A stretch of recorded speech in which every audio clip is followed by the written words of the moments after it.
सर्वांनी थोडा हसा बरं छान. सगळे हसतायत ना छान, प्रसन्न आहेत ना, प्रसन्न पाहिजे म्हणजे मग. आणि घरातलं सगळं विसरलेत का इथं बसल्यावर? विसरून जा घरात. व्यासपीठ नको ना व्यासपीठ हा कुठपर्यंत आलो होतो आपण?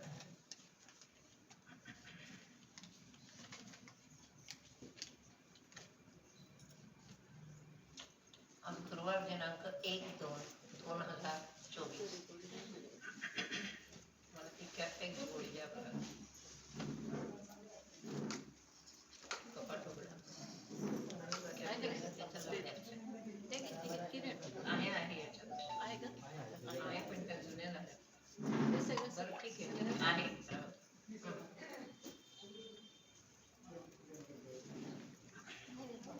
गुरुवार दिनांक 1/2/2024. 2 म्हणजे नवीन वर्ष लागलं आणि फेब्रुवारी महिना पण चालू झाला. वार थांबत नाही, दिवस थांबत नाही, वेळ थांबत नाही. पण आपण कशाला थांबायचं नाही का? आपण अखंड चांगले विचार आपल्या बुद्धीत सोडायचे आणि आपलं अध्यात्मज्ञान हे जिवंत ठेवायचं. अध्यात्मज्ञान जरी गुरुवारीच फक्त ऐकता बरोबर आहे, पण ते 8 दिवस बुद्धीमध्ये जिवंत ठेवण्याचा प्रयत्न आपण सर्वांनी केला पाहिजे. कारण काय, कोणीच थांबत नाही, मग आपण कशाला थांबायचं? बरोबर, थांबता येत नाही बरोबर, म्हणूनच थांबायचं नाही. थांबला तो म्हणून थांबायचंच नाही. परवा आपण मागच्या गुरुवारी असं पाहिलं, ज्ञानोबराय आपल्याला नीट समजावून सांगतात की ध्यानाला कसं बसायचं. फार सुंदर पद्धत आहे, रीत आहे. कोणत्याही पद्धतीची रीत असते, म्हणजे कोणत्याही कर्माची रीत असते. भाकरी कशी करायची म्हटलं तर विशिष्ट पद्धत आहे, कशी करून चालणार नाही. भाजी कशी करायची पद्धत आहे. सोनाराने तो दागिना कसा तापवायचा पद्धत आहे. ते सगळ्यांची पद्धत आहे. तशी प्रार्थना कशी करायची याची पण पद्धत आहे. सगळ्या जगात सगळ्या आचरणाची जर पद्धत आहे तर परमार्थाच्या पण पद्धती आहे. त्या पद्धतीनुसार आणि त्याच मार्गाने गेल्याने आपल्याला परमार्थाचं फळ मिळेल. तसं ध्यान करण्याची पद्धत आहे आपला मूळ मुद्दा. ज्ञानेश्वर महाराज ती आपल्याला समजावून सांगतात. बाबा रे, एका साधकाने विचारलं, माऊली ध्यान कसं करायचं आम्हाला तुम्ही नक्की सांगा. आम्ही उद्याचपासून लगेच पहाटे उठून काय करू, ध्यान करू असं सांगितलं. नुसतं वचन द्यायला काय हरकत आहे, नाही का?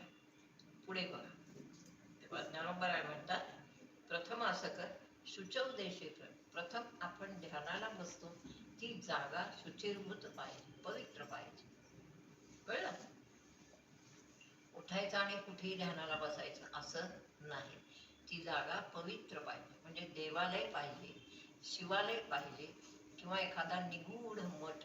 आपला मठ तसाच आहे, निगूढ, म्हणजे दिवसभर तिथं कोणीही नसतं असा मठ पाहिजे, किंवा असा मठ पाहिजे, निगूढ मठ. आणि स्थिर मानस, अशा ठिकाणी बसल्यावर अर्जुना मन जे आहे, जे दिवसभर सगळीकडे गरगर गरगर गरगर गरगर फिरतं, तेच ते मन अशा ठिकाणी बसल्यावर, इथे सुद्धा तसा हे आहे, परिणाम आहे, खूप आहे इथे. तर ते जे मन आहे चंचल, ज्याला कोणीच कधीच स्थिर बसवू शकणार नाही, तेच मन अशा ठिकाणी बसल्यावर आपोआप सगळे विषय सोडून आपोआप इथे एकाग्र होतं. कळलं? तेच मन, जे मनाला स्थिरता माहितीच नाही. लहान मुलं जसं आहे, एखादा टाकलं तरी सारखा हातपाय हलव, काहीतरी वस्तू घे, इकडं पाड तिकडं कर, ही जशी चंचलता आहे तशी मनाची चंचलता आहे. आणि मनाची चंचलता अशी आहे की तिथे काहीही तुमचं चालणार नाही. मनी काय बाहुली नाही, तेव्हा हाताने उभी करा, तिचं बटन दाबा, बंद करा, असं आपल्या ठिकाणी काहीही उपाय नाही. फक्त एकच उपाय आहे, ईश्वराचं ध्यान हा त्याच्यावर उपाय आहे. कळलं? म्हणून अत्यंत पवित्र एखाद्या मठामध्ये, एखाद्या आश्रमामध्ये, एखाद्या शिवमंदिरामध्ये असं जाऊन अर्जुना शुचौ देशे प्रतिष्ठ, पवित्र ठिकाणी आसन घाल. कसं घाल आसन? स्थिर मन, अत्यंत स्थिर मनाने आसन घाल. स्थिर मन ठेव. नाती नीच, आसन कसं असावं याची चर्चा ज्ञानेश्वर महाराज मुद्दाम करतात. येते ऐकू आता? येते. आसन कसं असावं, आपण कोणत्या आसनावर बसावं ध्यानाला, डोळे बंद करायच्या आधी आसनाची चर्चा करतात ज्ञानेश्वर मग कसं असावं आसन? न अति उच्चम, नात्युच्छ्रितम म्हणजे न अति उच्चम, अति उंच नसावं किंवा अति नीच म्हणजे खाली नसावं. हा, न अति नीचम. आणि कशाचं असावं त्याची चर्चा केली. चैलाजिन कुशोत्तम ही आसनं आता विसरायची. कुशांची आसनं पूर्वी होती. आता आपलं आसन काय असतं? आणि तुम्हाला सांगू, आपल्या माझ्याच घरी मी ध्यानाला बसायचे गुरूंच्या सांगण्याप्रमाणे. पण जे आसन घेतले त्याची घडी अशी पाहिजे की आपलं हे शरीर त्याच्यावर बसल्यानंतर आपण सर्व दिवसाची दुःख विसरली पाहिजेत. असं आसन मला अनुभव तो यायचा कधी कधी, म्हणजे यायचा. असं बसलं ना की असं वाटायचं असा उच्छ्वास जिथं सुटेल ते आसन कर. आता मी खरा सुखी आहे असं आसनावरच वाटलं पाहिजे मनुष्याला. उगीच एखादं फडकं टाकायचं बसायचं, काहीतरी पोतं टाकायचं बसायचं, असं नाही करायचं. आपलं आसन नीट जपून ठेवा प्रत्येकाने. आपलं आसन दुसऱ्याच्या हाती कधीच नको आहे, आणि दुसऱ्याचं आसन आपण घ्यावं अशी परिस्थिती पण नको आहे. कळलं? जिथं आपण जाऊ तिथं आपलं आसन तुम्ही कॅरी करा स्वतःच स्वतः. पहा ते कसं असावं? न अति उच्चम, असं उगीच एवढं असू नये असं नाही.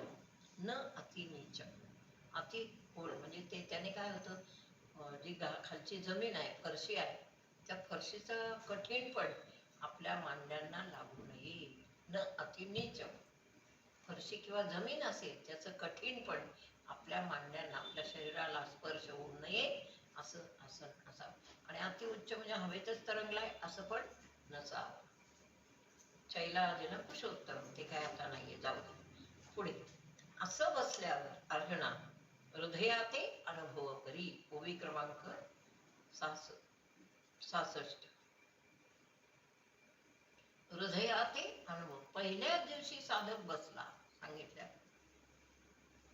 याचं महात्म्य काय आहे तुम्ही बरं झालं ऐकायला आलात. हळूहळू हे पण ऐका ते पण ऐका. याचा पण उपयोग आहे आपल्या शरीराला, आपल्या मनाला आणि आपल्या बुद्धीला. कारण दिवसभर व्यवहारात आपली बुद्धी त्रासलेली असते.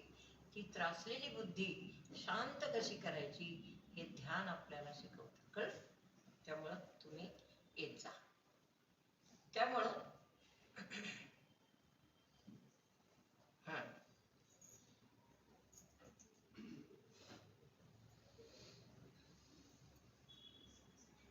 आता इथे शब्द दिला हृदयाते अनुभव वरी. वरी म्हणजे काय? अनुभव कोणाकोणाला आले आपल्या इथे? हातवर. जवळजवळ सर्वांनाच आले. करा हातवर. म्हणजे आसनावर बसल्यावर हातवर करा. म्हणजे मी म्हणते म्हणून नाही, अनुभव आला असला तर अनुभव हा आसनाचा किंवा मग बहुतेक सर्वांच्या हातवर पाहिजे आसनाचा. हृदयाते अनुभववरी. हा मग आणि रम्यपणाची थोरी अखंड द्या. ते आसन असं सुंदर आहे, त्याच्यावर बसता क्षणी आणि हात मांडीवर घेत गुडघ्यावर घेता क्षणी, डोळे बंद करता क्षणी ताबडतोब किंचित श्वास ऊर्ध्व जातोच. कळलं? तो आपोआप गेला पाहिजे.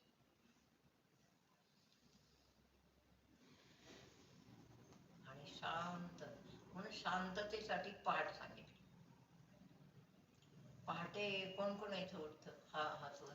म्हणजे नवीन नवीन माणसं आपण उठतो. नवीन माणसं पहाटे 4 वाजता उठणे. 4:30 5 फार. इथून पुढे आता सुरुवात करा. 5ला जवळजवळ उठायचं. आणि मग आपण असं जर बसलो, आता तुम्ही काय करा, बसायचं असेल तर नुसतं डोळे बंद करून बसा, बाकी काय करू नका. तेव्हा जे ते बसणं आहे अर्जुना तेच अनुभवाते अनुभवरी. बसलं की डोळे शांत बंद होतात. शांत बंद झाले की आपली बुद्धी शांत होते. बुद्धीला सगळं उपाधी आहेत ना. ध्यान कशासाठी करायचे? बुद्धीला उपाधी आहेत ना. बुद्धी वेडी होती संसारामध्ये, नाही का? संसार असा वेडा आहे की तो सगळ्याला वेडं करतो. बुद्धी वेडी झाली की मनुष्य कुठे जाणार आहे? असं आहे. मेंटल हॉस्पिटलमध्ये जाणार. मेंटल हॉस्पिटल काय करेल? म्हणून बुद्धी खूप जपावी लागते. किती संसारात आहेत कटकटी मला माहित आहे. खरंच वेड्या बुद्ध्या होतात हेही मला माहित आहे. पण शहाणा मनुष्य जो आहे ना, की ज्याला एक काहीतरी खात्री आहे की नाही हे सर्व बघणारा देव आहे, ईश्वर आहे, अशी ज्याची खात्री आहे ना, त्याला देव बरोबर ओढून घेतो आपल्याकडे. बाकी सगळे जगतातच की, मग त्या जगण्यात काय अर्थ नाही. देवाने आयुष्य दिले म्हणून जगतात. जगताना खातात पितात, भोग भोगतात, सगळं करतात, बाकी काय. पण ज्याच्या अंतःकरणाला असं वाटलं की देवा हे सगळं आहे पण याच्यात तू नाहीस रे, पुढं पुढं आपल्याला एकात्मतेने सगळ्यातच तू आहे हे दिसतं, ती पुढची बाजू, पुढची स्टेज आहे. ही सुरुवातीची स्टेज. तेव्हा याच्यात तू तर मला कुठं दिसत नाही असा ज्याला प्रश्न आला त्याला मग हे वाटतं काय, पुढचं हे कोणी ना कोणीतरी सांगतं, म्हणजे सद्गुरू भेटतात. त्याला सद्गुरू भेट. ज्याला आतून असं कळवळ्याने वाटतं तेव्हा हे मला कोण सांगेल बरं, तेव्हा सद्गुरू हजर होतात. बरोबर. सद्गुरूच्या ऐसी कळवळ्याची जाती करी लाभावीण प्रीती. हा, करी लाभावीण. सद्गुरू असा असतो की 5 मिनिटं सांगायचं, चला चला टाका 100 रुपये, असं नाही म्हणत कधी. असं नाही, कळलं? म्हणजे वेळ पाहून अगदी ते पैसे मागायचे. किती एका कोणाच्या तरी प्रवचनाला आहे 200 रुपये फी आहे. 1 तास बोलायचं आणि 1च तास संपला की बंद करायचं. प्रत्येकाने किती द्यायचे? आता आहे पुण्यात चालू आहे 200 रुपये फी द्यायची. पण 200 रुपये घ्या, समजा घेतली, सद्गुरू आहेत घ्या, पण घ्यायचीच नाही तशी, पण घेतली. पण तुमच्या 200 रुपये घेण्याने कोणाच्या बुद्धीत प्रकाश पडला त्या दिवशी हे आहे का तुम्हाला माहित? माणसं नुसते ऐकून जातात आणि खंडीवर बोलायचं, सगळ्यातलं सांगायचं, जगातलं हे ते ते ते आणि झालं. असं रोज 200 रुपये भरून ते प्रवचन ऐकायचं. मुक्त होईल का मनुष्य? मुक्तीची वाटचाल मिळेल का? मुक्तीचा बोध मिळेल का? मिळणार नाही. म्हणून हे ज्ञान सांगत असताना सद्गुरू पण कसा हवाय? निर्लोभी हवाय, लोभी नको. कळलं? पुढे पहा. मग काय होईल? जो अभ्यासाला बसला अर्जुना, खरं सांगू का तुम्हाला यातली इंगित, प्रपंचाचा कंटाळा आला पाहिजे म्हणजे लगेच अनुभव. That is the fact. प्रपंचाचाच कंटाळा आला पाहिजे. जसं पानामध्ये आपल्याला तिखट काय भाजी झाली ती खाऊ शकत नाही आपण, तिखट नको तिखट नको, त्याचा कंटाळा आहे, नकोच. असं प्रपंचाचं झालं पाहिजे. अरे मी एवढा आहे, जन्म आहे देवाने दिलाय, भगवंताने दिलाय आणि पृथ्वीवर मी आलोय, सगळं सद्गुरू आपली वाट पाहताय आणि आपण काय करतो असा विचार आला पाहिजे रोज. ज्याला ज्ञानाची आकांक्षा आहे, आस आहे, त्याला सद्गुरू भेटतातच. ज्याला सद्गुरू भेटतात तो मोक्षाला मुक्त होतोच. कळलं तुम्हाला? तो मुक्त होतोच. पाठ. म्हणून ध्यानाला जर आपण बसलो ना अर्जुना, तेथ रम्यपणाची थोरवी निरंतर. ध्यान केलेला जो मनुष्य आहे तो शांत स्वभावाचा, शांत त्याचं बोलणं, शांत त्याचं कृती करणं, सगळंच त्याचं शांत असतं. कळलं? दुसऱ्याला समजावून सांगताना पण शांततेने असं नाही सांग तुम्ही या इकडे मग माझंही ऐका, ऐकून घरी जाऊन पाठ करा असं नाही सांग.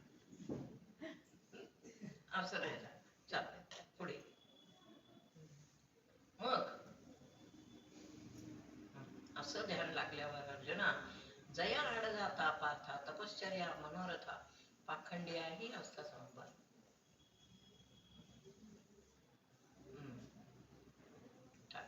अर्जुना, असं जर ध्यानाला बसताना कुठला विचार आणू नका, काही करू नका. एकच समजा, आपल्याला 84 लक्ष योनीतून मुक्त व्हायचं आहे. 84 लक्ष योनी जन्म घेणं म्हणजे अति दुर्धर, अति अवघड, अति हाल होणं. किती हाल करणार आहात स्वतःचे. आणि मनुष्य जातीत ते जर नाही समजलं, बाकीचे जन्म तर इतरच आहेत. हे अश्वत्थाम्याला समजलं नाही. 5000 वर्ष जन्म घेऊन अश्वत्थामा त्या डोंगरामध्ये आहे, माहितीये ना सर्वांना. 5000 वर्ष झाली होतील. भगवान श्रीकृष्ण पुन्हा अवतार घेतील तेव्हा 5000 वर्ष मुक्तीला. पण तुम्ही हे दिलं होतं ना, तुम्ही दिलं होतं ना एकदा ते तुमच्या घरी आले होते काली, एकदा सांगितलं होतं. हो आले होते अश्वत्थामा आमच्या घरी आले होते. सांगते तुम्हाला, सांगू दृष्ट. काय झालं, एकदा आमची गाडी बंद पडली, तर फॅन नाही येतात कोणाला. गाडी बंद पडली. ती पडल्यानंतर मग आम्ही पाहिलं, विवेकने पाहिलं, मला जायचं होतं. ती बंद चालूच होईना आणि सगळं ओके आहे, सगळं त्या ह्यांना बोलून सगळं विषय. ते म्हणले काहीच नाही, तरी का गाडी पुढं होतच नाही. मग वरती गेले, ध्यानाला बसले. अंतर्ज्ञानाने पाहिल्यानंतर असं दिसलं की गाडीच्या पुढं इथून जवळजवळ 6-7 फूट उंच उंचीचा एक मनुष्य उभा आहे. परत ध्यानाला बसले पहाटे दुसऱ्या दिवशी आणि मग ध्यानात विचारलं की कोण आहात आपण. तर ते म्हणले मी अश्वत्थामा आहे. म्हणले मी तुमच्याकडे का आलो असेल मग. त्यांची ती जखम आहे ना, त्या जखमेला माझ्या हातून त्यांना ते तेल पाहिजे होतं. म्हणून अश्वत्थामा हा मुक्त पुरुष आहे, लक्षात.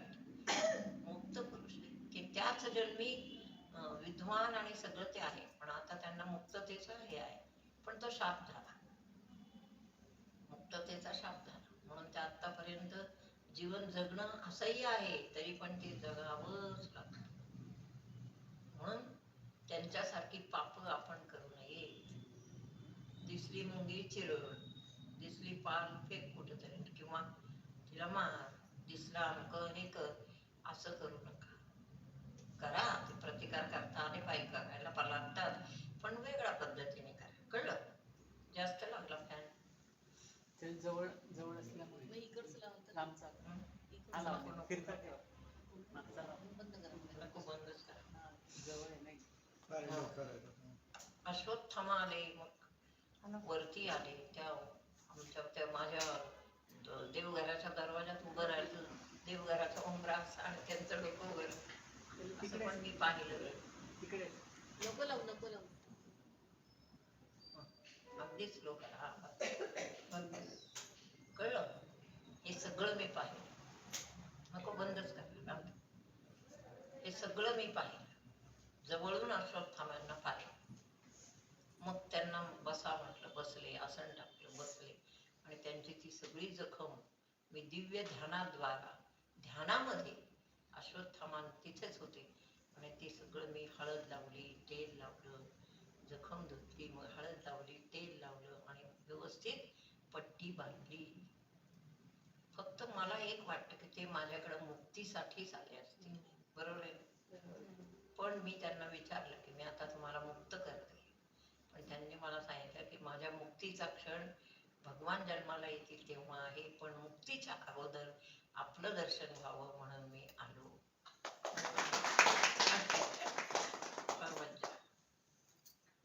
तेव्हा जीवन जे आहे ना आपलं, ते आयडिया. प्रत्येक गोष्टीत आयडिया पाहिजे, म्हणजे जीवन सुंदर होतं. कळलं. प्रत्येक गोष्टीत सारखं राब राब राब राब नाही, त्यातल्या आयडिया काढायची आणि मग ते करायचं, म्हणजे जीवन सुंदर होतं. कळलं. स्मार्ट वर्क करायचं, बरोबर. असं जर आपण केलं तर ध्यानाला बसल्यावर म्हणजे आत काय होतं, आतून बुद्धिवृत्ती एकदम गच्च होते. गच्च म्हणजे आत्मस्वरूपी पूर्ण चिकटते बुद्धिवृत्ती. बुद्धी झाला तर खाली शरीर आहे. डोळे पूर्ण बंद होतात. पूर्ण म्हणजे लुकलुक लुकलुक करत नाही, स्थिरपणे पूर्ण बंद होतात. श्वास पूर्ण स्थिर होतो. कानातला नाद बिलकुल बाहेरचं काही ऐकू येत नाही. कळलं? आणि मग शरीर जे आहे ते पायापासून खांद्यापर्यंत किंवा इथपर्यंत पूर्ण शरीरावर वैराग्य येतं. असं ध्यान पाहिजे. मग आहे ना आता असंच पूर्ण. आता सगळ्यांचं आहेच आपल्या इथं. शरीरावर काय येतं, भर. वैराग्य म्हणजे काय असतं? वैराग्य म्हणजे एक अशी शक्ती आहे की ती म्हणजे गती आहे किंवा शक्ती आहे, ती अशी शरीरावर येते पायाच्या पासून आणि सर्व शरीर ठप्प होऊन जात वैराग्य. हलत नाही, डुलत नाही, कल्पना करीत नाही, कसलाही विलास करत नाही, काही नाही. शेजारी ढोल वाजवला तरी ऐकू येणार नाही. त्याला म्हणायचं ध्यान. कळलं? एकदा माझ्या ध्यानामध्ये काय झालं बरं, एकदा तुम्हाला एक गंमत सांगते. ध्यानाने काय काय गोष्टी होतात, दिव्य गोष्टी. आम्ही प्रवासाला गेलो कोल्हापूरच्या तिथून. खाली जाताना, कोकणात जाताना आंबे घाट लागतो, आंबा घाट. त्या आंबा घाटात आम्ही गेलो आणि मी इथे काही औषधं करायची त्यावेळेस. मला इंटरेस्ट होता. मी काही त्याचा प्रचार प्रसार काही केला नाही. आपल्या लोकांना लागलं तर कधीतरी द्यायचे, पण मी प्रचार नाही केला, कारण माझं लक्ष तिकडे जास्त जायला लागलं आणि इकडे कमी झालं. मग ते मला कळलं की हे नकोय आपल्याला, आपल्याला हे पाहिजे. मग मी ते थोडंसं आटोक्यात घेईन. पण आंबा घाटातून जाताना सुरवारी हिरडा नावाचं फळ मला त्या घाटात दिसलं, झाडावर लोंबकळलेलं असं, आणि तो मी ओळखला. मग भैयाला सांगितलं गाडी थांबवा, म्हणून मी आपल्या गाडीने जात असते, कारण दुसऱ्या गाडीने गेलं तर आपल्याला थांबवता येत नाही आणि प्रवासाचा आनंद घेता येत नाही. मग गाडी थांबवली, त्या झाडाखाली गेले, झाडाला पाहिलं, नमस्कार केला आणि तो सुरवारी हिरड्याला असा हात लावला आणि सुरवारी हिरडे एवढे एवढे घेतले, एवढे एवढे असे. आणि ते ओले ओले थोडे होते पण बरे होते. म्हणजे तेव्हा त्याच्या याच्यावर हिरवं कवच होतं, पूर्ण वाळलेलीच नव्हती. ते सर्व ध्यान मनुष्याला कुठपर्यंत नेतं याचं हे अतिशय समर्पक उदाहरण आहे. ध्यान, फक्त ध्यान इथपर्यंत नेतं. मग ते सुरवारी हिरडे येताना आम्ही घरी आणले. घरी आणल्यानंतर ते ओले हिरडे ठेवलेत खरं, कपाटात ठेवले मी किंवा टेबलवर ठेवले, पण रात्रंदिवस मला त्याची काळजी लागली की हे हिरडे, मूळ हिरडे आतून कसे काढायचे माहित नाही. मग मी झोपले त्या रात्री स्वप्नामध्ये, म्हणजे स्वप्न म्हणा किंवा काय, स्वप्नच म्हणतात, मला जी काळजी होती ती ते हिरड्यांनीच हे केली. इतकं प्रत्येक कणाकणात ईश्वर आहे याच. मग त्या रात्री ते हिरडे सगळे स्वप्नात आले माझ्या, असे पुढे आले. म्हटलं हे काय दिसते, स्वप्नात एक वृत्ती तरी सावध असते. म्हटलं हे काय दिसते, ते हिरडे दिसले आणि ते हिरडे बोलले माझ्याशी. त्यांनी सांगितलं सोपं आहे, उकळत्या पाण्यामध्ये आम्हाला टाका, म्हणजे वरचं जे कठीण कवच आहे ते निघून जाईल आणि आम्ही मोकळे होऊ. मला इतका आनंद झाला. त्या दिवशी सकाळी उठले, काहीच काम न करता ते हिरडे घेतले, तोंड वगैरे धुवून आले, पण दूध वगैरे न घेता पहिलं ते काम केलं. मला आश्चर्य पाहायचं होतं ना की काय आहे, म्हणजे मला जेव्हा काही येत नाही तेव्हा नुसतं झोपलं किंवा ध्यानाला बसलं तर ध्यानाला बसायची पण आता गरज नाही, पण ते. आणि मग मी ते पाणी ठेवलं आणि ते उकळून दिलं छान, त्याच्यात हे टाकले. 2-3 मिनिटात त्याच्यावरची सगळी कवच गळून पडली आणि हिरडे मोकळे झाले. आता टाळ्या वाजवा.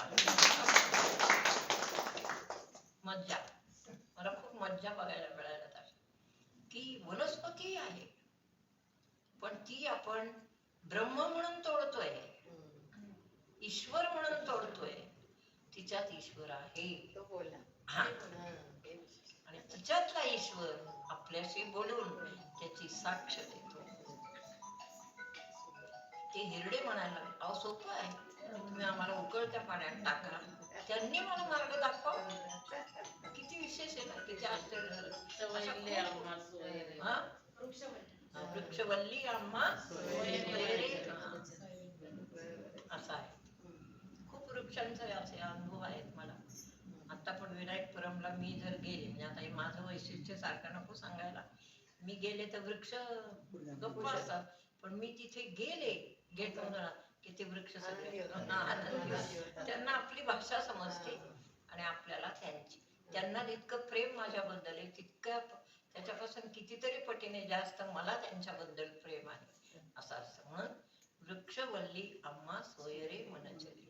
तुकाराम महाराजांना पण हेच अनुभव येत होते ना, वृक्षाखाली बसले, पक्षी आले, असे सगळे अनुभव. ते हिरड्यांचा अनुभव इतका ताजा आणि इतका सुंदर आहे ना की असा अनुभवच नाही. खूप असे अनुभव आहेत, जेव्हा वेळ येईल तेव्हा तेव्हा जे लक्षात येतील ते तुम्हाला सांगेल. म्हणून अर्जुना, असं जर ध्यान ज्या मनुष्याचं होतं तो ध्यानामध्ये संतुष्ट संतुष्ट संतुष्ट होत जातो. अंगावर शहारे येणं, इथले शरीरावरचे ते प्रकार आहे. अंगावर शहारे येणं, अंगाला घाम येणं, नंतर नंतर नंतर असं सुरू होतं की शरीराची प्रत्येक वस्तू, शरीरावरची प्रत्येक इंद्रिय हे शुद्धपण होत जात. शुद्धीकरण कसं होतं? आता समजा तुम्ही ध्यानाला बसला, हा अनुभव बरेच जणांना असेल. तुम्ही ध्यानाला बसला, मला गरम पण होते, तो खालचा लावतोय. हा खालचा चालू आहे ना. अगदी थोडस राहतं एकदम तो पास स्विंग बंद करू नका, फक्त सेंटर आणि त्याचं स्पीड या बाजूला असेल सेटिंग. स्विंग बंद करा. मग तिकडे घ्या, हा तिकडे त्याचं हे घ्या. बदला ते त्याचं हे बदल थोडस बदल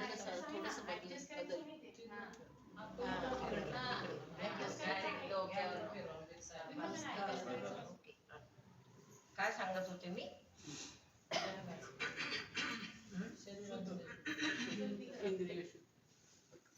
ध्यानाला बसल्यावर ना असा अनुभव आला पाहिजे की अनुभव आपण याते घरी. पहिल्या क्षणापासून इथे पहिलं लागतं, तिथून असं हळूहळू खाली असं वैराग्य उतरतं, खाली खाली खाली खाली मस्त सगळ्या पायाच्या अंगठ्यापर्यंत प्रथम वैराग्य जात. हे वैराग्य देवाने कशासाठी निर्माण केलं? वैराग्य आत्मस्थानापासून पूर्ण खाली उतरतं. आणि आपण अभ्यास करतो, हे वैराग्य नाही, गती असेल समजा, पण आत्मस्थानापासून पूर्ण खाली उतरतो. आणि ते उतरल्यावर आपल्याला बाकीचं काहीही कळत नाही. कारण संपूर्ण देह कसा होतो, एक प्रकारचा बधीर आपण जो शब्द वापरतो, किंवा संवेदना नाही असं ते इतकं असं छान शरीराला संरक्षण होतं. त्याचा पिंजरा, पिंजऱ्यात आपण बसलोय असं वाटतं. सौम्य बधीर ते होतं आणि त्याच्यात आपण बसलो, मग आनंद येतो. प्रत्येक वृत्ती आनंददायी आहे, प्रत्येक वृत्ती आनंददायी, आणि ती पूर्ण वृत्ती ऊर्ध्व लागलेली आहे, इथं लागलेली आहे. म्हणजे हाल नाही, चाल नाही, गडबड नाही, काही नाही. आपण कुठल्या तरी मठात बसलोय असं वाटतं, घरात बसलो. आपापल्या घरातच बसा, तिथंच तुम्हाला पवित्रतेने भरलं पाहिजे आपल्या आपल्या घरात, कळलं? मग असं जेव्हा होतं तेव्हा असा आवाज बिवाज बाकीचा काही येत नाही, काही नाही. पहाटे तर शांतताच असते. एक तर मी त्याचं प्रिकॉशन रोजच घ्यायची की पहाटे 4लाच उठून बसायचं, म्हणजे कोणालाच म्हणायला नको आम्ही ध्यान करतो, तुम्ही बडबड करता, असं कोणालाही दुखवायचं नाही, घरातल्या कोणाला सांगायचंच नाही. काय कळलं? हे काय ऐसेनी न राहत याते राहावी. ध्यान करणारा नसेल त्याला पण ते गप्प करत. पहा, भ्रमता याते बैसवी. एखादा भ्रमिष्ठ असला आणि तो ध्यानाला बसला तरी प्राणशक्तीचा इतका महिमा आहे की ती त्या भ्रमिष्ठ म्हणजे चंचल मनुष्याला सुद्धा ती शांत बसवते आणि थापटोनी चेववी विरक्ती. जणू काही शक्ती आपल्यावर थापच मारते अंगावर आणि गप्पस असं म्हणून जणू काही आपल्या देहावर वैराग्य निर्माण कर.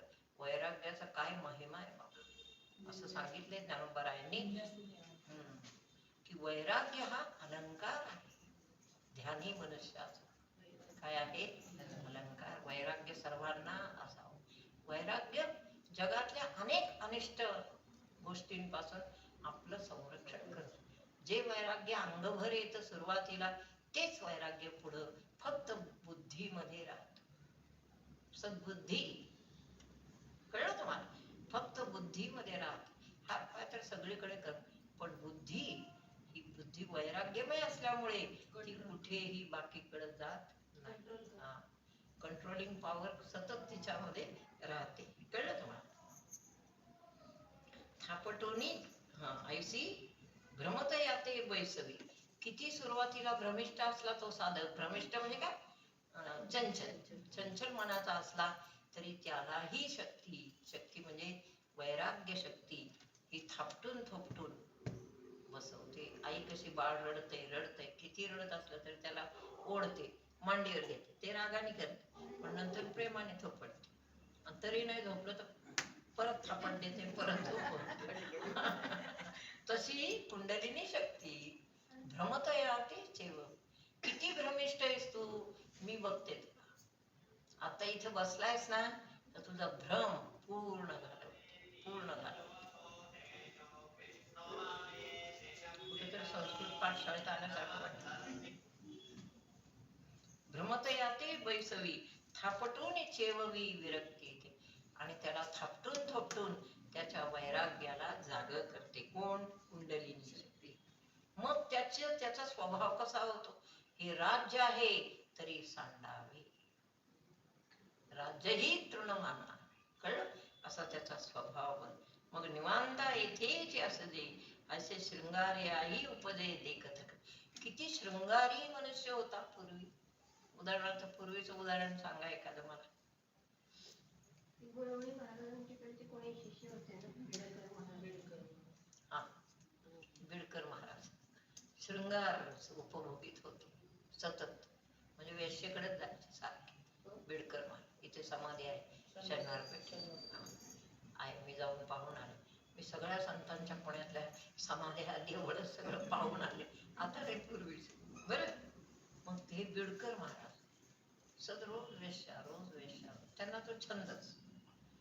ते एक दिवस चुकून कुठं आलं, ते स्वामी बसले होते तिथं दर्शनाला आल्यावर स्वामींनी खाडकन कानपाटात लगावले. स्वामी कसे होते माहिती?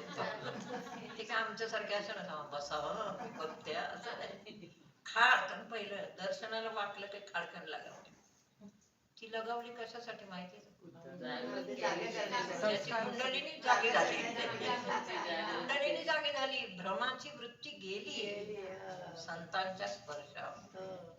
तो स्पर्श करण्याचा चला कुंडलिनी एका क्षणात जागी झाली, खाडकन मुस्काटात दिली. अशा मुस्काटातच दिल्या पाहिजे. कधी कधी द्याव्या वाटतात, पण जाऊ दे. नावच तुमचं प्रेम आहे. वेगळं केलंय सगळं त्यांनी. कुंडलिनी जागृत करायची चांगली पद्धत आहे.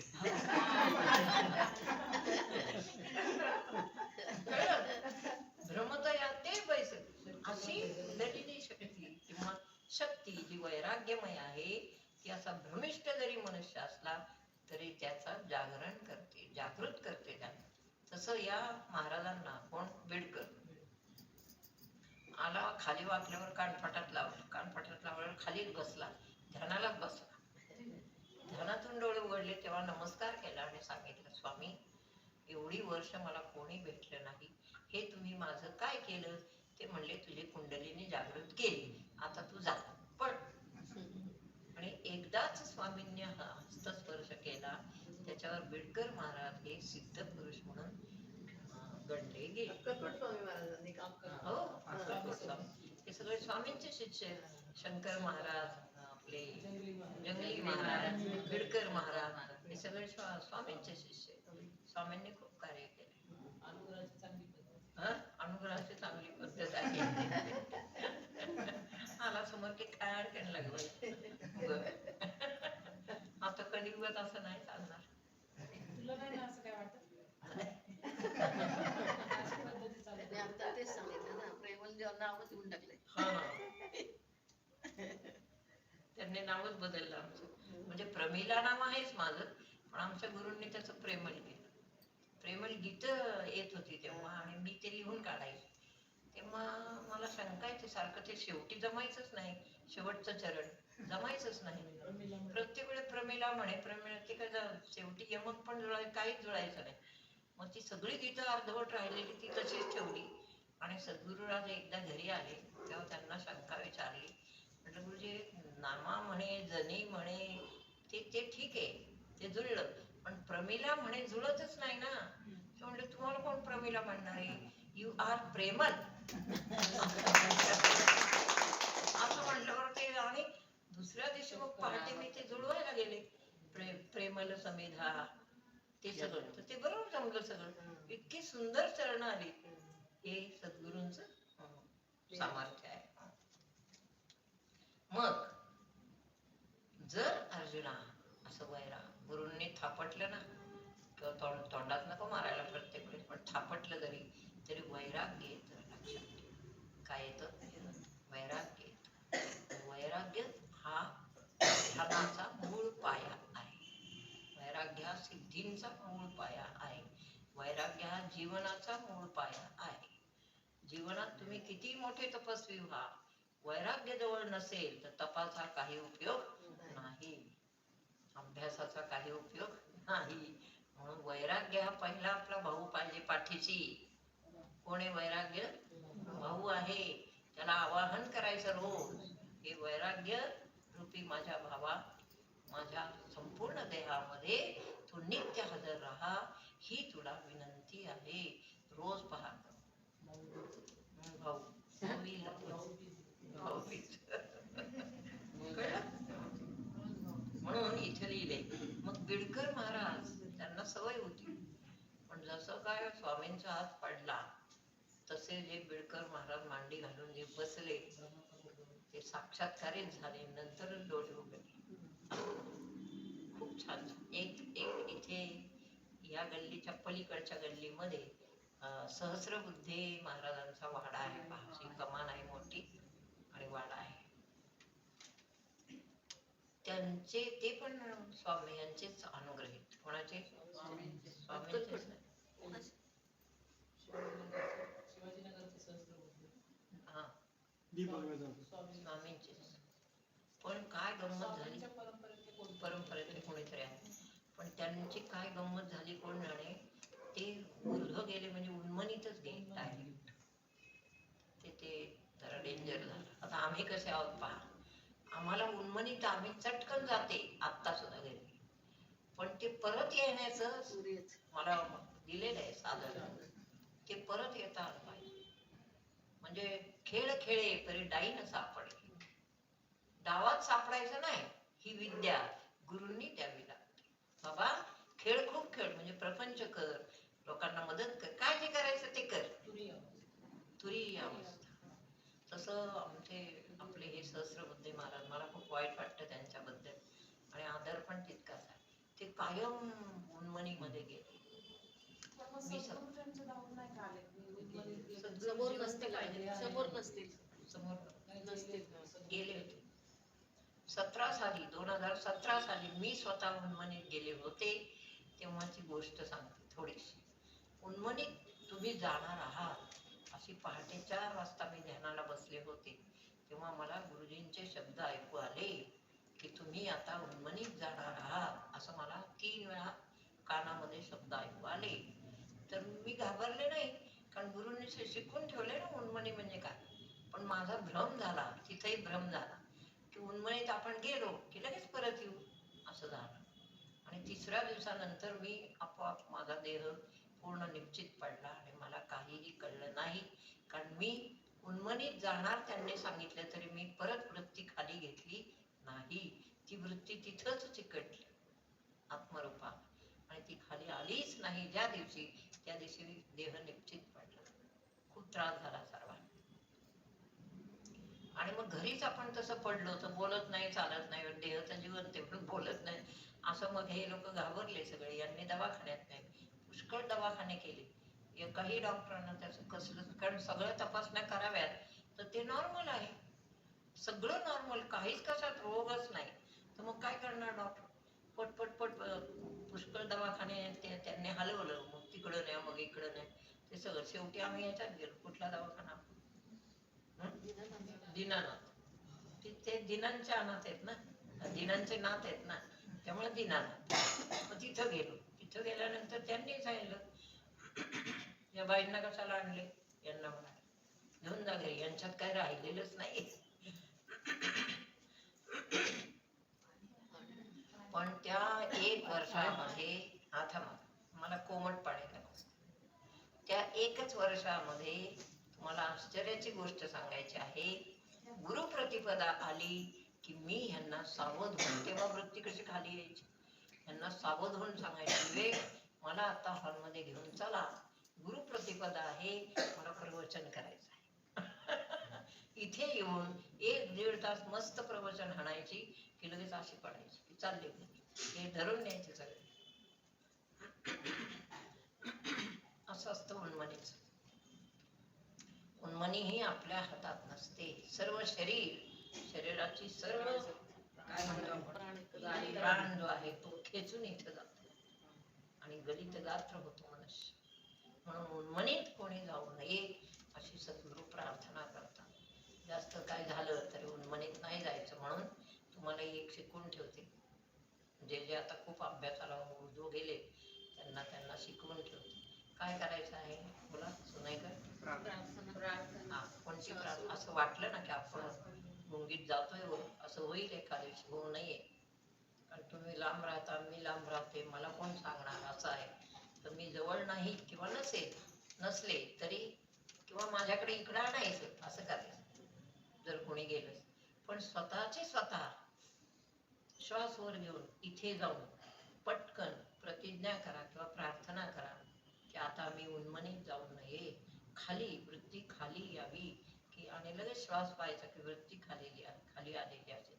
तसं मी केलंच नाही. मला वाटलं बरी आहे, छान उन्मनी आहे, थोडे दिवस तरी उपभोगा. मग ते खूप झालं. गुरुपौर्णिमा आली की मी म्हणायचे चला गुरुपौर्णिमा आहे, मला घेऊन चला. असं 1 वर्ष झालं. पण खूप देहाचे खूप हाल झाले की अवर्णनीय आहे. खाणं काहीच नाही असे हाल झाले. आता हे करा बंद.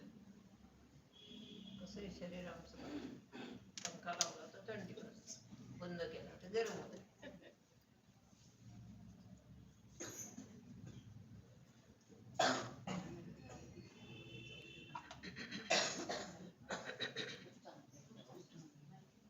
कळलं? असं गणेश जयंती पर्यंत चाललं. गणेश जयंती आली शेवटी पूर्ण. तिथं वर पहिल्यांदा गेले गाडीतून उतर. म्हणलं इथं जर काय मला काय केलंच तू तर बघच, त्याला दम दिला. सगळे कार्यक्रम उत्तम झाले. असं झालं. पुढे इथे असं आहे की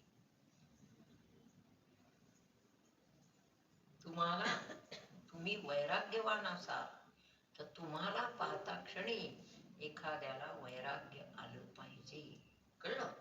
पहा, किंवा तुम्ही जे सांगताय त्याच्यानंतर साधकांना वैराग्य आलं पाहिजे.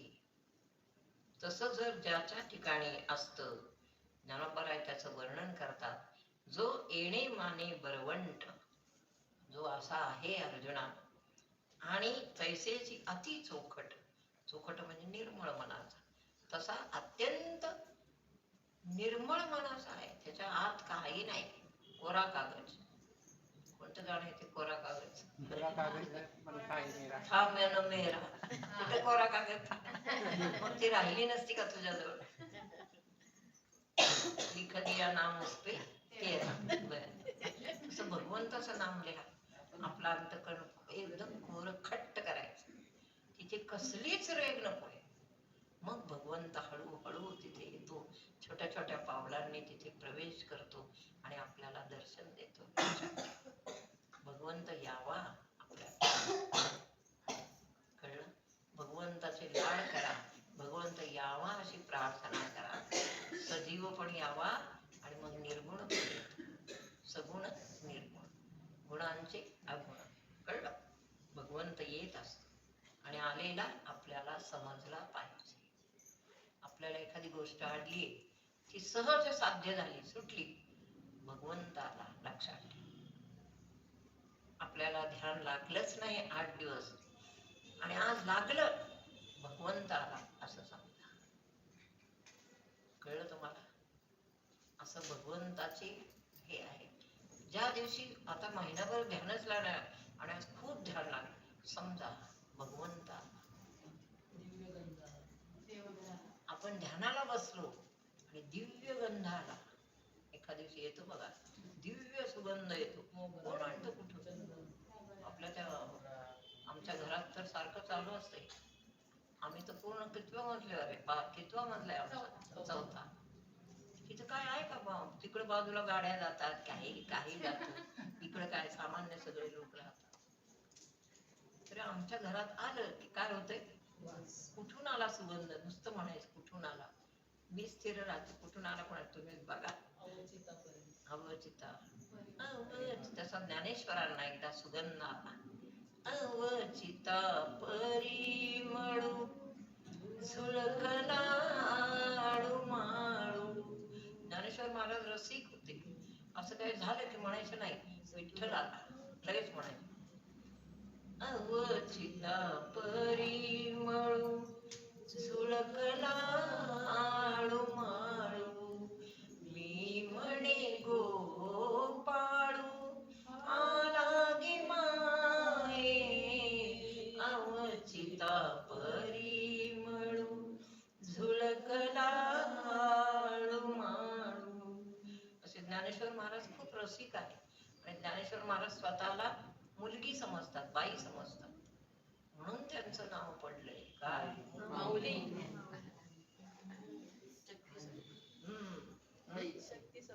शक्तीचं स्वरूप. म्हणून इथे एक रूप बसवलं त्याने. कोणतं? माऊली. माऊली. ज्ञानोबारायांना माऊली म्हणजे शक्ती खूप आवडते. ज्ञानोबारायांना तो अभ्यास महाराजांनी केला. आपल्या शक्ती पाहिजे. आणि शक्ती कोणती पाहिजे? जी सर्वांच्या हृदयामध्ये वैराग्य तर आहेच, पण शक्ती निर्माण करी भगवंताची. दिव्य शक्ती सर्वांना देऊ शकेल, सर्वांच्या हृदयात उत्पन्न करू शकेल, सर्वांच्या हृदयात आणू शकेल अशी दिव्य शक्ती वैराग्य शक्ती. आता मगाशी सांगितलं वैराग्य अनुभवात येवरी. एक वैराग्य आलं की अनुभवच अनुभव असतात. वैराग्य आणण्याचा प्रयत्न करा सर्वांनी. विषय भोग तुम्हाला आयडिया देत. विषय भोग एक, वैराग्य एक. जो देह विषय भोगतो, तुम्हाला खाली घेऊन सांगते, जो देह सामान्य लोक असतात आहेत, आपण सगळे सामान्यच आहोत. अजून कुठे सगळ्याच्या कोण वर गेले का? गेले नाही. गेले नाही नाही. कधी जाणार? माझी हयात आहे तोपर्यंत मला दाखवा गडे. वैराग्यवान होऊन दाखवा. ऊर्ध्व म्हणजे मुक्त झालेले दाखवा. काय मला कळलं पाहिजे, म्हणजे मी तृप्त होईल. मी अर्धवट काय कुठे जाणार नाही. लक्षात, मी तृप्त होईल. तुम्हाला सगळ्यांना वैराग्यमय करूनच तसं होणारच नाही. म्हणून तुम्हीही मनावर घेतलं पाहिजे. काय करायचं? काय सांगत होते मी विषय? वैराग्यवान व्हा सगळेजण. पण त्यासाठी शक्ती काय करते? शक्ती ही कृपा दृष्टीने न्याहाळी. कुंडलिनी शक्ती. म्हणून ईश्वराने काय केले? शक्ती तर समोर आहे तुमच्या, पण तुमच्या देहात पण शक्तीचा वावर आहे. कुंडलिनी शक्तीचा वावर आहे. आणि ती शक्ती निर्जीव नाही. ती शक्ती नुसती म्हणायला नाही. कुंडलिनी शक्ती अत्यंत तीव्र बुद्धीची आहे आणि तीव्रतेने सगळं करणारी आहे. तेज गहन शलाका. कसं नाव आहे पहा त्याला. काय आहे? तेज गहन. गहन म्हणजे तुम्हाला कधी समजून नाही येणारी. तेज गहन शलाका. अशी विजेची शलाका कशी असते तशी वीज आहे आपल्या शरीरात. म्हणून प्रत्येक साधक असा विजेसारखा चमकला पाहिजे. वैराग्यमय, विद्यामय आणि कसा अनुभवमय असा पाहिजे साधक. चमकला पाहिजे असा चमचम. तुम्ही सगळे आलात ना, सगळ्यांच्या देहातून असा उजेड पडला पाहिजे. तसा आहेच उजेड, नाही असं नाही. ऐसे न राहता याचे राहा. एखादा मनुष्य खूप चंचल आहे, त्याला काही कळत नाही. आता इथं हळदी कुंकाला हात लावला, मग कडे साखरेला लावला, मग हाराला लावला, मग टावेला, मग इकडं, मग तिकडं, मग तिकडं, सगळीकडे नजर भेर असा आहे खरा. तरी ज्याची कुंडलिनी जागृत झाली, ज्याने अनुग्रह घेतला गुरूंकडून, त्याची बुद्धी कुंडलिनी शक्ती हळूहळू हळू स्थिर करते. कळलं तुम्हाला? हळूहळू स्थिर. आता पहा, आपलंच उदाहरण घ्या सर्वांचं. हेमंतभाई, आपण सामान्य होतो तेव्हा कसे होतो ओळखा. पण विशेष झालं ज्या दिवशी शक्ती जागृती केली सद्गुरूंनी, तो दिवस आपल्या आनंदाचा असतो. किती आनंद होतो बुद्धीला. असं वाटतं काय झालं, काहीतरी विशेष झालं. आणि ते एक तेज गहनशाला, तेजाची कांडी घेऊन तुम्ही फिरताय. आता तुमच्या शरीरामध्ये काय आहे? तेजाची कांडी आहे, एवढी मोठी, इथून तर खाली कमरेपर्यंत. त्याच्यातून तेज वाहते सर्व शरीरामध्ये. तुम्ही रिकामे नाही. आता तुम्ही तेजासहित आहात, रिकामे नाही. कळलं? म्हणून ते तेज असं सर्वांगात जेव्हा पांगतं, तेव्हा प्रत्येक अवयव तुमचा जो आता व्यवहारी आहे, म्हणजे होता, तो व्यवहार त्यातला घालवते ती सगळे. ते आहे पुढं वर्ण. डोळ्यातला व्यवहार घालवते, बुद्धीतला व्यवहार घालवते, कानातला व्यवहार घालवते, तोंडातला घालवते, श्वासातला घालवते, पोटातला घालवते, पाठीतला घालवते, मांड्यातला घालवते, पोटऱ्यातला घालवते आणि तळपायातला व्यवहार. आणि तोच व्यवहार होतो कसा? व्यवहार चैतन्याचा होतो चैतन्यासी. असं करते. चैतन्याचा व्यवहार आहे. आता हे चैतन्य जागं झालेलं आहे. प्रभू, माझ्या ठिकाणी जे चैतन्य आहे त्याचा व्यवहार संपूर्ण आपलं सतत अखंड नाम येत येत येत असा व्हावा. असा व्यवहार म्हणजे सतत काम करताना, सतत व्यवहार करताना सुद्धा आपल्याला आपल्या आतल्या शक्तीचं स्मरण राहतं. कोणाकोणाला राहतं? हात वर. काहीही करताना हात खाली नको, वर पाहिजे. ठीक आहे. आता आपल्याला घ्यायची नाही विद्या, मेमाणे साहेब. मग आपल्याला घ्यायची आता ही विद्या. मेमाणे आहेत, साधे आहेत, परंतु खूप चांगली माणसं आहेत ही आपल्यात आलेली आहेत. आणि त्यांना आता मी विद्या देणारच आहे. असे विद्यार्थी यावेत आणि छानपैकी विद्या घ्यावी त्यांनी आणि सेवा करावी. कळलं? व्यवहार चैतन्याचा. पूर्वी आपण व्यवहार करायचो, आपल्याला काळजी. चैतन्य म्हणजे काय सांग? चैतन्य म्हणजे साक्षात ईश्वर. चैतन्य म्हणजे वीज. मग मागे व्यवहार करायचो, सारखी काळजी असायची. काय बरं होतंय का नाही, हे होईल का नाही, ते होईल का नाही, ह्याचं होईल का नाही, त्याचं होईल का नाही, बहिणीचं काय होईल, भावाचं कसं होईल, आणखी काय सगळे दुनियाच इथं. आता तसं होत नाही. कोणी जर आला अडचण विचारायला, माझं कसं होईल, त्याला त्याच्यासाठी उत्तर आहे आणि त्याचं होत असते. तसं स्वतः काळजी नका करू. आता गावडे ताई, आणि देवाला पण सारखं सारखं सांगून त्रास देऊ नका. माझ्या नातवाचं बघा बरं का तेवढं. ते झालं तर 5 नारळाचं तोरण आहे. देवाचा देव कसा आहे माहिती? देवाचा आहे देव काय. म्हणून मध्ये गुरु ठेवला. सद्गुरूंची ही जी गादी आहे किंवा जे स्थान आहे ते मध्ये आहे.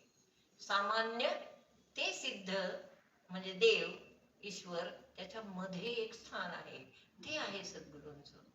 म्हणून ते महत्वाचं आहे. सद्गुरू बोध देऊन शहाणं करतात, मग देव त्यांना स्वीकारतो. तसा नाही काय स्वीकारणार तुम्हाला. आठवण तुम्ही द्यावी पांडुरंगा किंवा माझी. मुंज केलेल्या मुलाच्याच हस्ते काय काय व्हायचं असतं ना, ती मुंज पाहिजे केली. ती मुंज म्हणजे गुरूंचा भोग, अनुग्रह. गुरूंचा भोग. कळलं? म्हणून सद्गुरूंचं हे आसन, हे स्थान, हे पहिल्यापासून ऋषीमुनींची ही परंपरा आहे. सद्गुरूंचं आसन पक्क पाहिजे. पक्का सद्गुरू पाहिजे. पक्का म्हणजे काय? त्याला सगळं माहिती असतं. संसारातलं व्यवहारातलं जेव्हा एकदा तुम्हाला आत्मज्ञान होतं ना तेव्हा सगळं आपोआप कळतं. सबकुच असा ते जास्त चमत्कार करणार नाही कदाचित, पण चमत्कार होतात. चमत्कार करावे नाही लागत, चमत्कार होतात. ज्याच्या ठाई होतात तो खरा सिद्ध पुरुष आहे, तो ती खरी सिद्ध बर. अर्जुना, अशा रीतीने कुंडलिनी जागृती नंतर एखाद्या साधकाला विरक्ती येते, विरक्त होतो. म्हणजे काय, आता आपला तर आश्रम आपण, मी सांगते तुम्हाला काय विरक्ती येते आणि तो सगळं सोडून निघून जातो, अशी एक विरक्ती आहे. संन्यास येतो. पण मी तुम्हाला सांगते, अशी विरक्ती जरी आली तरी एखाद वेळी असं होण्याची शक्यता असते. ही विरक्ती तात्पुरती येते. तुम्ही पहा, तुकाराम महाराजांचे मोठे भाऊ, त्यांचं नाव नाही मला माहिती, पण आहे सर्वात मोठे भाऊ, बोलोबा करेक्ट. आमच्या हेमंतबाईंचा वाटेल तो इतिहास पाठ, आपण मीच विचारायचं त्यांना की कोण, ते लगेच सांग. मोठे भाऊ बोलोबा, थोरले चिरंजीव सर्व म्हणजे भाऊ यांची. तो मनुष्य जन्मतःच विरक्ती होती, म्हणजे काहीतरी वरचा प्रसाद होता त्यांच्याकडे. ते सतत ध्यानाला बसायचे, सतत ध्यानात. बायको केली पाहिलं नाही, बायको ओरडून ओरडून तशीच बसली, प्रपंच नाही आणि विरक्त झाले हे बरोबर, पण सद्गुरु भेटला नाही. सद्गुरूंची आठवण काढावी लागते. बाबा, तुम्ही माझ्या डोक्यावर हात ठेवला तर माझं कल्याण होईल असं इच्छा करावी लागते. सद्गुरु तसं नाही मिळत. सद्गुरु हे एक अमूल्य रत्न आहे, जे तसं कधीच मिळत नाही. मग ते काहीच नाही केलं त्यांनी, सद्गुरूंची गाठ नाही, काय नाही, नुसतंच बाहेर पडलं, हिंड सगळीकडे हिंडलं. शेवटी तुकाराम महाराज एकदा सर्वांना घेऊन पालखी घेऊन पंढरपूरला गेलेले, त्याला तिथे वाळवंटात आढळतात. वाळवंटामध्ये त्यांची भेट होते, तेव्हा मिठी मारतात आणि तुकारामांना असं वाटतं की आता हा आपल्याबरोबर घरी येईल. पण तो तुकारामांचं भाष्य ऐकून तसाच परत होता. त्यांनी कबूल केलं त्या मोठ्या भावाने की बाळा, तू संसारात राहून मुक्त झालास, हे अगदी खरंय, पण मी हा देह घेऊन फक्त बाहेर गेलो, पण मला गुरु मिळाला नाही, मला ज्ञान मिळालं नाही, काही नाही मिळालं, मी तसाच भटकतोय. या भटकण्याला तरी अर्थ आहे. तुकाराम महाराजांना गुरु का नाही केले त्यांनी? कोणी तुकारामांना गुरु करायचं ते नाही, तसं ते नाही, ते आपण ती बुद्धी फार मोठी असते. मला ती शंका आली की जर आपल्या जवळ एवढा सद्गुरू उभा आहे, त्याच्यामुळे मुक्त होत, मग त्यालाच कर ना गुरु. ती बुद्धी फार वेगळी, मी मोठा, ती बुद्धी वेगळी, ती सांसारिक दृष्टीच होती. मग कसलं मुक्त? असे मुक्त होणारे जगात खूप आहेत. मी मुक्त आणि झालंय काय मुक्तीला तुला? मुक्ताचं एक तरी लक्षण आहे का तुझ्याजवळ? सांगून दे मला. नुसतं मी मुक्त का? मी मुक्त म्हणल्याने कोणी मुक्त नसतो. दुसऱ्यांनी लक्षणावरून जाणलं पाहिजे की हे खरे मुक्त आहेत बरं. आणि मुक्त म्हणजे तरी काय? मुक्त म्हणजे मोकळं. कशापासून मोकळं? विषयापासून मोकळं, प्रपंचापासून मोकळं, नंतर सगळ्या षड्रिपूं पासून तसं असलं पाहिजे. म्हणजे प्रपंचाचा चिकटा सुटला पाहिजे, तो मुक्त. चिकट्ट आहे प्रपंच, धरून ठेवतो. तुम्हाला माहिती, थोडं 8 वाजून गेले बरं का, असू दे, चला थांबा. प्रपंचाचा चिकटा आहे. हा चिकटा म्हणजे ईश्वर निर्मित आहे, तो कोणालाच कधी सुटला. चिकटा म्हणजे पुनरपि जननम पुनरपि मरणम पुनरपि जननी जठरे येशेन, याला चिकटा आहे. आणि ती इच्छा आहे लोकांना, मी पुढच्या जन्मी तुझ्या आई होईल बरं का रे. मरा आई व्हायला पुन्हा किती जन्म लागतील गारवायचे. मी पुढच्या जन्मी तुमची बायको होईल ना, मरा घ्या जन्म. असं आहे. हे जे आहे हे खूप महत्वाचं. अभिमान असा आहे की अनुग्रहित साधकांनी अशी कोणतीही इच्छा मुद्दाम व्यक्त करू नका. मुद्दाम व्यक्त नाही करा. जा जा गुरुदेव जा हे घ्या कडे जा. झालं मी आठवतेच आता मी अर्धवट सोडून जाता बर पहा काय झालं. हो. अशी कोणती इच्छा जर असली तर मुक्त कसा होणार. मुक्त नाही होणार. म्हणून सद्गुरूंच्या अनुग्रहितांनी बी केअरफुल, खूप सावध राहिलं पाहिजे. क्षणोक्षणी हाची करावा विचार, तरावया पार भवस्था. किती विचार करावा. नुसता विचार नाही करत कधी मुक्त होईल गुरु असा विचार नाही करत. क्षणोक्षणी विचार करायचा म्हणजे क्षणोक्षणी विचार पण करायचा किंवा आपलं मनन करायचं. जे प्रवचन झालं त्याचं चिंतन मनन म्हणजे विचार. असे विचार करणाऱ्याला मग हळूवार सद्गुरु भेटतात, बोध देतात. बोधे बैसिजे आसनावरी. आसन म्हणजे ध्यानाचं आसन. ऐसे बोधे बैसिजे आसनावरी. आणि मग आसनावर बसता क्षणी वैराग्य वर्त. वैराग्य आल्यावर शक्ती पण बीजमंत्राने जागी झालेली असते. ती पण आपल्याला सहाय्य करते आणि शक्ती प्राणाला ब्रह्मरंध्रात घेऊन जाते. आणि ही मुक्ती मिळाली तरीही त्याची नित्य सवय, नित्य ध्यान, नित्य वाचन, नित्य चिंतन, नित्य जप हे झालं पाहिजे. मुक्ताने सुद्धा मुक्ततेने सुटायचं नाही मोकळं कुठे. मुक्ताला सुद्धा बंधन थोडस तरी पाळावं लागतं. अगदी एकदम मुक्त म्हणजे मग वेडवाकडं कसं वागायचं नाही म्हणे आम्ही मुक्त आहोत आम्हाला कसलंच काही नाही असं नसतं. स्वच्छंदी नाही. मुक्त मुक्त म्हणजे स्वच्छंदी नाही. ज्ञानोत्तर भक्ती ती कशी असते. स्वतःला सर्व मुक्त जरी असलो तरी मुक्तीचं ज्ञान लोकांना देण्यासाठी जे तुम्हाला अवगत झालेलं आहे ते तुम्ही द्या. कसं मुक्त व्हायचं आणि मुक्त झाल्यावर सर्वस्व मुक्ती उपभोगण्यासाठी किंवा झाली जरी तरी तुमच्या जवळच तिला ठेवा. मुक्तीचं ज्ञान किंवा मुक्तीचं ज्ञान देण्यासाठी तुम्ही पहिले अखंड मुक्त राहिलं पाहिजे. पुन्हा बद्ध व्हायला नको. कळलं. पहा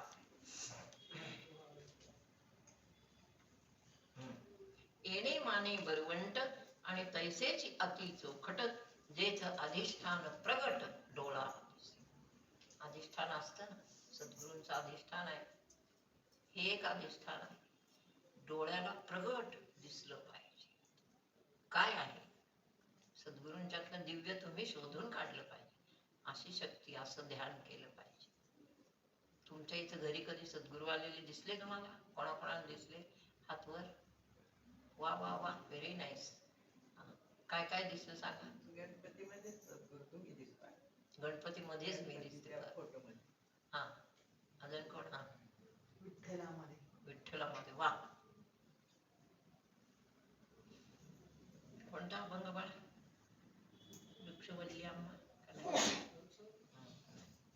बर म्हणजे अनेकामध्ये एकच आहे असं ते दर्शन. माझ्या विठोबाचा कैसा प्रेम भाव आपणाची देव होय गुरु. तसं तो अभंग या ठिकाणी व्यवस्थित बसतो. ठीक आहे. आता 8 वाजून गेले. तुम्हाला किती ऐकावं झाले मला पण किती सांगावं असं झाले. बरं ठीक आहे. आता ध्यानाला बसताना खूप अनुभव आहेत. खूप आहेत ते रोज थोडे थोडे सांगितले. अजून विनायकपुरमला प्रवचन करायचे तिथे अनुभव थोडे थोडे सांगायचे. खूप अनुभव. आजचा हिरड्यांचा अनुभव कसा वाटला. त्याला सुरवारी हिरडा म्हणतात. आणि तो कामाला कसला येतो माहिती. ते माहिती नाही तुम्हाला. डोळ्यांचा ज्यांना त्रास आहे ना ते सुरवारी हिरडे मी अजूनही त्याचं म्हणजे आहे मला माहिती. डोळ्यांचा त्रास झालाय समजा हा होते आहे किंवा ज्यांना नंबर खूप आहे त्यासाठी हिरडे महत्वाचे आहे. हिरडा घ्यायचा स्वच्छ पुसायचा किंवा धुवायचा आणि तो स्वच्छ सहाणेवर मधामध्ये उघडायचा. 2-3 वेळेस उघडायचे आणि ते मधाचं मिश्र झालेलं हिरड्याचं औषध ते रात्री झोपताना अगदी इथे असं लावायचं. किंचित किंचित लावायचं. म्हणजे रात्रभर तुमच्या डोळ्यातलं सगळं अशुद्ध पाणी कचरा जे काय असेल ते रात्रभर झोपेत निघून जातं आणि सकाळी तुमचे डोळे स्वच्छ होतात.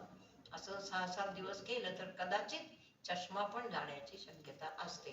60च्या पुढच्या लोकांनी करू नका, त्यांचा चष्मा जाणार नाही. चला आपला चष्मा जाणार नाही. ठीक आहे. येणे माने बरवंट तैसेच अति चोखट जेथ अधिष्ठान प्रगट डोळा दिसे. प्रगट अधिष्ठान दिसलं पाहिजे. जिथे मनाला संयम वाटेल, जिथे मनाला शांती वाटेल, जिथे मन ताब्यात राहील, ज्या ठिकाणी प्रवेश करता क्षणी मन सगळं विसरतं त्याला म्हणायचं अधिष्ठान. सगळं विसरतं बाहेरचं. एक बाई येत होती आमच्याकडे काटे म्हणून. जास्त त्यांनी नाही केलं, याच्यात भानगडीत नाही जास्त पुढे आल्या. अनुग्रह घेतला पण चुकल्या रस्ता. त्या यायच्या तिकडं बसायच्या. मी त्यांना एक दिवस म्हटलं की चांगल्या होत्या काटेताई, तुम्ही लांब का बसता? मग त्यांनी मला हिस्ट्री सांगितली, फार भयानक हिस्ट्री. त्या म्हटल्या माझ्या देहामध्ये कोण आहे? ब्रह्मराक्षस आहे. ब्रह्मराक्षस नाही वेगळंच ते खैस का काय. मी म्हटलं की मग काय झालं? नाही म्हणे तुम्हाला माहिती आहे माऊली. म्हटलं मग? मी म्हटलं तुम्ही इथे येऊन बसा, मी बघते त्याला. तर त्या म्हणल्या नको, मला माहिती आहे तो काय आहे. माहित नाही, हे सगळं वासनांचं जाळ आहे बरं, वासनांचंच जाळ आहे. आणि मग त्यांनी सांगितलं की मी आत येताना तो माझ्याबरोबर आत येत नाही, तो बाहेरच्या लिंबाच्या झाडाखाली उभं राहतो आणि मी गेल्यावर परत माझ्यात शिरतो आणि मी घरी जाते. आणि रात्रभर तो त्रास देतो. गाड्यावर बसलेला असतो. एक केस माझ्याकडे आली होती आमच्या कसब्यात. आपले काका त्यांनी आणली होती. नाही, त्यांनी आणली होती. ते म्हणा ट्रस्टचे आपले हे होते ते सातव काका. ते म्हणले माऊली अशी केस तर हे ऐकलं त्यांनी, मग ते पुढं सरकले. अशी केस म्हणले इथेच तुमच्या शेजारच्या बोळात आहे कसब्यात, त्यांना आणू का? मी म्हणलं नको, मी काय अशा केसेस घेत नाही आणि कोणाच्यातले खैस काढायला मी मोकळी नाही. आपल्याला आपल्या विद्येने आपल्याला मुक्तीची विद्या आहे ती. खैस आणि राक्षस कुठं काढत बसू मी नको. आणि ती सामान्य आहे सगळी वस्ती. सामान्यांचं काय खैस कुठल्या कुठं असते माहिती का? आणि काढणार अध्यात्म करणार कसं? हा, काढणार ते जीवन. आणि आपण त्यांना मुक्त केलं तर ते काय भोगणार आहेत? ते तेच भोगणार जे करतायत. मला मात्र खूप दिवस त्याचं माझ्यातून जाण्याचा प्रयत्न करावा लागेल असं आहे. कळलं? नाही आमचे नाही खोड करत कोणी, त्यांना माहिती. एक व्यक्ती, आता हे सांगते शेवटचं वाक्य आणि आपण पूर्ण करू. ना, एक व्यक्ती, आमचा आश्रम हा स्थापन झाला आपला नवीन. काहीतरी मी आणि सोनेकरता इथं बोलत होतो, नवीन होतो, अगदी हार्डली आठवडा किंवा 4 दिवस झाले. मी इथं बसले, प्रवचन चालू होणार त्याच्या अगोदर एक व्यक्ती हातात काहीतरी घेऊन इकडे आली. तिला पाठवलं होतं कोणी, ते मला सगळं माहिती.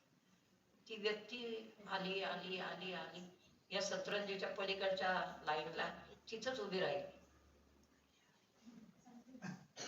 तिथंच उभी राहिल्यानंतर ती माझ्याकडे येईनाच.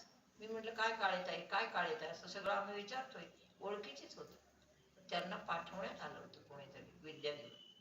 मोठीच विद्या होती त्यांची, की टाका यांच्या ते स्वामींसारखं. हो त्यांच्यावर टाकली ती पण इथे तर असं झालं, टाकायलाच अवधी नाही मिळाला. त्या सतरंजीच्या तिथंच आपल्या शक्तीने तिला उभं केलं आणि तिथून त्या बाईला ढकलत ढकलत बाहेर नेलं आणि तिला समजलं आणि ती गेली. आपलं येऊ शकते आपली या सतरंजी म्हणजे इतक्या अंतरावर येऊ शकली नाही. इतका महिमा सद्गुरूंचा असतो.